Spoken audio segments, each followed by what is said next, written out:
Alright, so today I'm going to be talking about two movies, one of which is a little bit older of a movie and the other is a little bit newer. The newer one is 2017's The Disaster Artist, making, of course, the older one, 2003's The Room. To catch you up to speed in case you aren't familiar with these films, essentially 2017's The Disaster Artist is an acted out version of the behind the scenes of 2003's The Room. So yes, it is a film essentially about the making of a film. And if you aren't familiar with 2003's The Room, it is notorious for being one of the best worst movies of all time. It's a film they show at festivals all over the world and they sell out every time. It is a cult classic in many ways. It's a film that was intended to be a serious drama but plays out like a really awkward comedy, full of steamy love scenes that go on way too long, horrible dubbing, cringy dialogue. One of them found out about it, beat her up so bad she ended up in a hospital on Guerrero Street.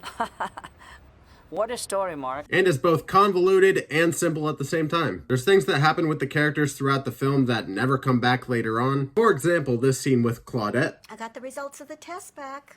I definitely have breast cancer. And also this scene with Denny. Just needed some money to pay off some stuff. How much do you have to give him? This is not the way you make money. How much? Stop ganging up on me! For a movie that's only an hour and 39 minutes with credits, the runtime feels so much longer than it actually is. And it was 2003 and this was an independent film, so I'm going to give it a little bit of leeway with the visual effects, but the green screen in this movie is bad, and this movie is rumored to have over a $6 million budget. And from the little bit I've showed you from this movie, you might be wondering, how the hell does this movie have a $6 million budget? Well, that budget right there comes straight from the writer, director, producer, and lead of the film, Tommy Wiseau, who plays Johnny. Tommy Wiseau is one of those guys you can learn a lot about, yet still know nothing. You can look up stuff about him online and find results like his age, where he's from, how he made his money. But it's all speculation. Seriously, Tommy Wiseau is a man of mystery. He has never revealed his true age. He always says he's from the Bayou in Louisiana, but he has an accent like he's from Poland. I feel like his Room co-star and real-life best friend Greg Sestero probably doesn't even know that much about him, and he pretty much wrote the book on him. Obviously, I haven't gotten super deep with the plot of The Room. It's something I want you guys to watch for yourself and not know much going into it, because honestly, that's the way to watch this movie. Not only that, but I think it's a film that you need to watch with a group of people and possibly even be under the influence of something.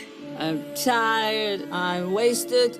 I love you, darling. Because at the end of the day, yes, this is one of the best worst films of all time, but is still one of the worst films of all time. So I feel like if you're watching it alone and or stone sober, you're not going to have as much fun with it as you would with a group of people, maybe having a few drinks in you. At the end of the day, even though it is a horrible movie, I still have to say The Room is kind of a classic. If you haven't seen it, for better or worse, I'd still recommend checking it out. Before I talk about The Disaster Artist, I do want to talk about where you can watch The Room. Sure, you could probably watch it illegally online, but if you want to buy it, you can actually get it off of Tommy Wiseau's website, or you can get it off of Amazon. Here's some B-roll of the website. I heard some reviews that people got what they ordered, but it took a little bit. Also, the underwear is kind of a weird merchandise item, but hey, you do you, Tommy. And I wanted to go ahead and show the DVD that I got here in its widescreen glory. Yes, there's Tommy Wiseau's beautiful face. Let me open this bad boy up for you. And as you open it up, there you go. There's a little headshot of Tommy Wiseau himself. There's the DVD and a little explanation of that and all. Yeah. So look at this real quick. You know, normal picture, right? This is normal. Look at the back. It has a sizing chart for underwear for his website. Okay. In terms of how this played on my DVD player, just fine. With that out of the way, let's go ahead and talk about 2017's The Disaster Artist. Before I say anything about this movie, I want to say all controversies aside, because it stars and is directed by James Franco. So having said that, James Franco is incredible as Tommy Wiseau in this movie. James Franco had a lot of the mannerisms and the voice of Tommy Wiseau down. Wow, I'm glad you like my comedic movie. Exactly how I intended. There were so many times while I was watching this film that I thought, oh my god, he is literally Tommy Wiseau. Especially when he put on those sunglasses. Side by side, I probably wouldn't be able to tell the difference. As I said before, James Franco is playing Tommy Wiseau, doing a great job, but his brother is actually in the film as well, playing Tommy Wiseau's best friend, Greg Sestero. I'm not as familiar with Greg Sestero's mannerisms and just the way he talks overall to know how well Dave Franco is doing in the role, but overall, I would say I really did like him in the movie. Also amongst the cast, we got people like Seth Rogen, Alison Brie, Josh Hutcherson, Zac Efron. His name Chris R. You call him Chris R. Mother!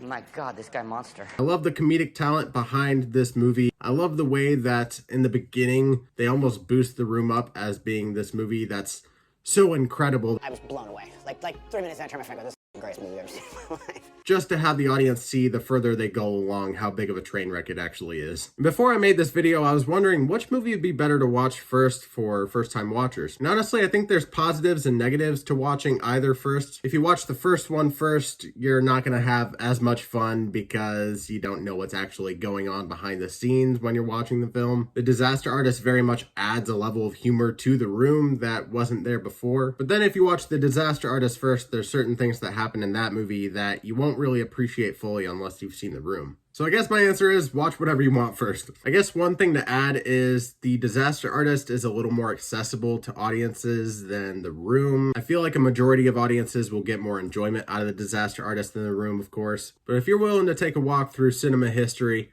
definitely check out both. Last thing I want to mention is that The Disaster Artist is actually based on a book written by Greg Sestero, so I'd highly recommend checking that out. I know I'm going to be doing so myself. Not going to be ranking these movies. This wasn't really a review, more of a conversation. The Room especially is a movie I've been wanting to talk about on the channel for quite a while. But yeah, to take anything away from this video, it is that you need to watch 2003's The Room. So with that, have you seen The Room? What did you think? Did you love it? Did you hate it? Are you in the middle? Are you one of those people that thinks it's a cult classic? Or do you think it's just straight up garbage? Have you not seen it? Did this video make you want to watch it? Why or why not? Same questions apply to The Disaster Artist. Let me know your opinions down in the comments below. Really, any comments you have for me, I'd very much appreciate hearing from you. I respond to as much as I can. Do me a favor and leave a like on this video, subscribe, hit that notification bell so you never miss an upload, and I will see you in the next one. Peter, you're just a little chicken. Chip, chip, chip, chip, chip, chip, chip. Who are you calling a chicken?